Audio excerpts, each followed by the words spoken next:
Hello दोस्तों, मैं हूं धर्मवीर सिंह देओल और आप सबका इस यूट्यूब चैनल पे बहुत बहुत स्वागत करता हूं। दोस्तों, आज की इस वीडियो में हम डिस्कस करेंगे कि कैसे हमने 4 रिफ्यूज़ल्स के बावजूद कनाडा का टूरिस्ट वीज़ा हासिल किया। दोस्तों, ये वीडियो काफ़ी इंटरेस्टिंग होने वाली है क्योंकि इस वीडियो में हमने detail by detail case study की है। अगर आपकी एज 40 से 50 साल के बीच में है और आपको बार बार कनाडा की टूरिस्ट वीज़ा पे या विजिटर वीज़ा पे रिफ्यूज़ल आ रही है तो ये वीडियो आपके लिए है। उम्मीद करूंगा कि आप इस वीडियो को लास्ट तक जरूर देखेंगे।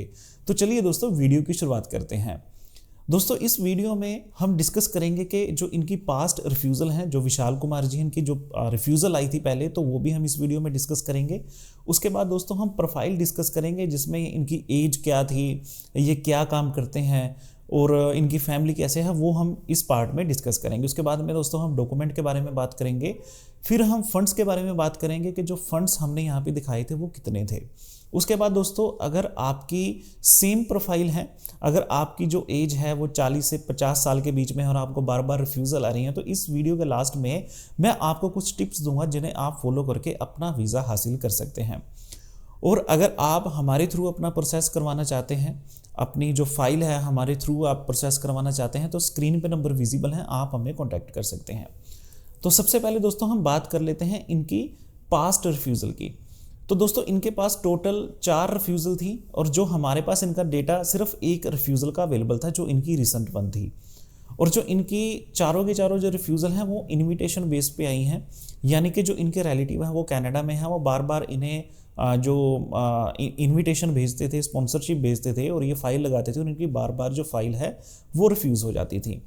तो यहाँ पर आप देख सकते हैं कि 179B क्लोज में इनकी एसेट की प्रॉब्लम है और द पर्पस ऑफ विजिट की यहाँ पे रिफ्यूज़ल आई है। और ये ऑलमोस्ट सेम रिफ्यूज़ल है जो इनको 4 बार लगातार आई है। तो इसमें अगर हम गौर से देखें तो सबसे पहले तो यही है, इन्होंने कहा कि आपके जो एसेट हैं और फाइनेंशियल सिचुएशन है वो सपोर्ट नहीं करती। दूसरा क्या, इन्होंने कहा कि जो आपका पर्पस है, आप क्यों जो वीज़ा ऑफिसर है उसे ये समझ नहीं आ रहा कि आप कनाडा क्यों जाना चाहते हैं। और दोस्तों, एक मैं आपको बात बताऊं यहाँ आपको कि हमने कोई भी इनका फाइनेंशियल इतना बड़ा नहीं दिखाया कि जिससे कि जो इनकी कंप्लीट जो एक प्रोफाइल है वो ही यहाँ पे चेंज हो जाए। जो ये लगातार दिखा रहे थे वही डेटा हमने यहाँ पे दिखाया है, बट जो हमारा रिजल्ट है वो यहाँ पे पॉजिटिव आया था। दोस्तों, अब हम बात कर लेते हैं प्रोफाइल के बारे में कि कैसी प्रोफाइल है। इनकी जो एज है वो 48-49 ईयर के बीच में है, क्योंकि इनका जो बर्थ है वो 1975 का है। दोस्तों, ये अनमैरिड हैं, सेल्फ एम्प्लॉयड हैं, अपनी इनकी जिम है पटियाला में और ये उसी में जो अपना बिजनेस करते हैं। अनफॉर्चुनेटली इनके जो मदर और फादर वो एक्सपायर हो चुके हैं, यानी इनका यहाँ पे कोई भी क्लोज रिलेटिव यहाँ पे नहीं है। काफ़ी अच्छी इनकी ट्रैवल हिस्ट्री है, ये शेंगन एरिया में काफ़ी घूमे हैं, बट कनाडा जब अप्लाई करते थे तो वहाँ पे रिफ्यूज़ल आ जाती थी। तो इससे एक बात और साबित होती है कि कनाडा के लिए टूरिस्ट जो हिस्ट्री होती है, ट्रैवल हिस्ट्री होती है, वो इतनी ज़्यादा मैंडेटरी नहीं होती, क्योंकि इनका जो पासपोर्ट है वो ऑलमोस्ट फिल था वीज़ों के साथ, बट कनाडा का वीज़ा यहाँ पे नहीं मिल रहा था। और जो इनकी फैमिली है, जिसमें इनके ब्रदर हैं, सिस्टर हैं, वो सारे के सारे कनाडा हैं और वो सारे के सारे सिटीजन स्टेटस पे हैं। यानी कि जो प्रोफाइल थी ये हमारे लिए काफ़ी एक कॉम्प्लिकेटेड थी कि जहाँ पे कंप्लीट फैमिली है वो कनाडा में है। यहाँ पे इनके ना तो इनके मदर हैं ना इनके फादर हैं, दूसरा ये अनमैरिड है, यानी कि जो इनके टाइज हैं वो बहुत ही लिमिटेड हैं और हमने इनकी प्रोफाइल पे वर्क किया। दूसरा यही था कि डॉक्यूमेंट इनके अच्छे थे, तो चलो इनका जो वीज़ा है वो निकल के यहाँ पे आया था। अब दोस्तों हम बात कर लेते हैं कि जो डॉक्यूमेंट हैं वो हमने कौन कौन से यहाँ पे सबमिट किए थे। तो सबसे पहले दोस्तों, अगर आपकी रिफ्यूज़ल आती है तो आपके पास जो पुरानी रिफ्यूज़ल हैं वो ज़रूर होनी चाहिए। उसके बाद में जो डॉक्यूमेंट्स हैं वो आपके पास ज़रूर अवेलेबल होनी चाहिए, क्योंकि वहीं से पता चलेगा कि जो आपकी प्रोफाइल में बार बार रिफ्यूज़ल आ रही है वो किन कारण से आ रही है। इनके पास रिसेंट रिफ्यूज़ल थी, बट इनके पास सारे डॉक्यूमेंट थे जो इन्होंने भेजे थे। हमने इनकी जो वैलिडेशन है वो यहाँ पे किया और हमें पता लगा कि जो लूप होल क्या है, हमने उस पर काम किया और इनका जो वीज़ा निकल के आया। उसके बाद दोस्तों, ये बिज़नेस करते हैं तो बिज़नेस के डॉक्यूमेंट यहाँ पे चाहिए, जिसमें रजिस्ट्रेशन डॉक्यूमेंट होती हैं। डिक्लेरेशंस होती हैं, डिक्लेरेशंस काफ़ी होती हैं कि आप क्यों जा रहे हो, कब वापस आओगे, बिजनेस कौन मैनेज करेगा, तो ये काफ़ी ज़्यादा डिक्लेरेशन होती हैं। उसके बाद में दोस्तों अदर डॉक्यूमेंट भी यहाँ पे जाते हैं, जैसे लेटर हेड हो गया, विजिटिंग कार्ड हो गया, बिजली का बिल हो गया, तो काफ़ी डॉक्यूमेंट यहाँ पे बिजनेस प्रोफाइल में लगते हैं। और जो इन्होंने पहले फाइल लगाई थी उसमें एक बात काफ़ी हमें भी वो अटपटी लगी, क्योंकि इनकी बिजनेस प्रोफाइल है और जो इनके पहले कंसल्टेंट थे उन्होंने बिजनेस को एक ऐसा दिखाया ही नहीं कि जहाँ पे वीज़ा ऑफिसर को लगे कि इनका स्टेबल बिजनेस है और ये वापस आएंगे।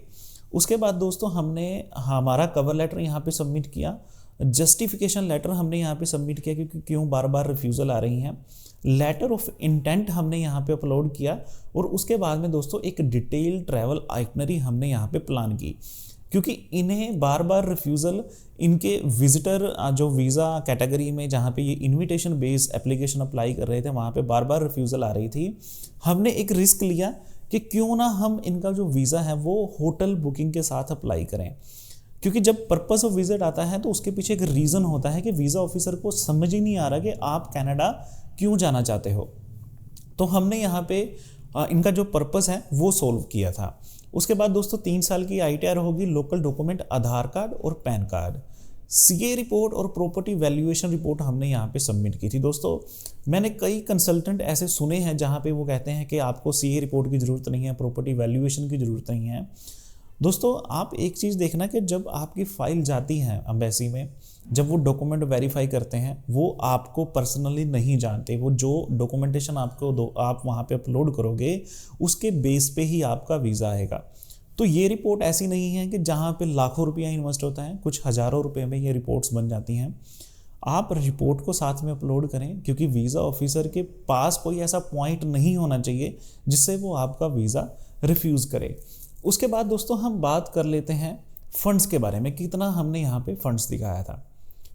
तो इनके सेविंग अकाउंट बैलेंस में अराउंड 9 लाख रुपया था, कोई भी इनका करंट अकाउंट नहीं था, और करंट अकाउंट की रिक्वायरमेंट भी कनाडा के लिए नहीं होती है। उसके बाद दोस्तों ना इनकी कोई FD थी, ना इनके कोई शेयर्स थे, ना इनकी LIC थी, और ना किसी तरह की कोई और पॉलिसी थी। अगर दोस्तों मैं इस बैलेंस की भी बात करूँ ना, तो अगर आपके पास मिनिमम 6 लाख रुपए भी हैं तब भी दोस्तों आप अपना वीज़ा अप्लाई कर सकते हैं और आपका वीज़ा निकल के आ सकता है। तो दोस्तों आप यहाँ पे समझ सकते हैं कि हमने इतनी ज़्यादा यहाँ पे फंडिंग नहीं दिखाई की, जो इनकी रेगुलर इनकी स्टेटमेंट थी वो हमने यहाँ पे अपलोड की और इनका वीज़ा निकला है। उसके बाद दोस्तों हम बात कर लेते हैं कि अगर आपकी सेम प्रोफाइल है, सेम प्रोफाइल से मीनिंग है आप बार बार कनाडा विजिटर वीज़ा पे अप्लाई करते हैं और आपकी बार बार रिफ्यूज़ल आ रही है, आप अनमैरिड हैं, आपकी जो एज है वो काफ़ी ज़्यादा हो चुकी है, आपके मदर फादर नहीं है, अगर आपकी भी ऑलमोस्ट सेम प्रोफाइल है तो यहाँ पे मैं आपको कुछ टिप्स दूंगा।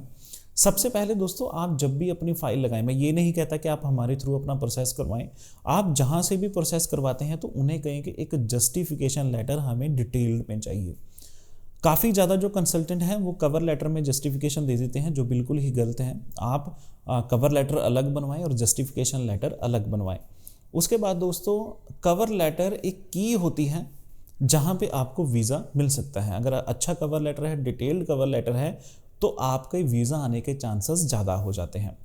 उसके बाद दोस्तों जैसा मैंने पहले कहा कि जो वीज़ा ऑफिसर है वो आपको सिर्फ आपके डॉक्यूमेंट से ही जानेगा, ना वो मुझे जानता है ना वो आपको जानता है, वो सिर्फ आपके डॉक्यूमेंट से आपकी एक इमेजिनेशन करता है कि ये इस बंदा कैसा है, इस बंदे की प्रोफाइल कैसी है और क्या मैं इसे वीज़ा दे सकता हूँ। तो कोशिश करें जितने आप डॉक्यूमेंट यहाँ पे अपलोड करें, जितने आपके पास अवेलेबल हैं, सारे के सारे आपको अपलोड करने चाहिए।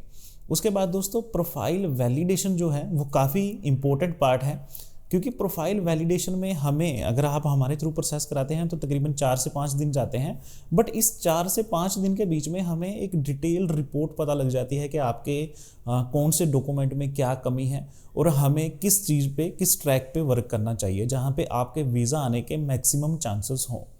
उसके बाद दोस्तों ट्रैवल हिस्ट्री मैंडेटरी नहीं है कनाडा के लिए।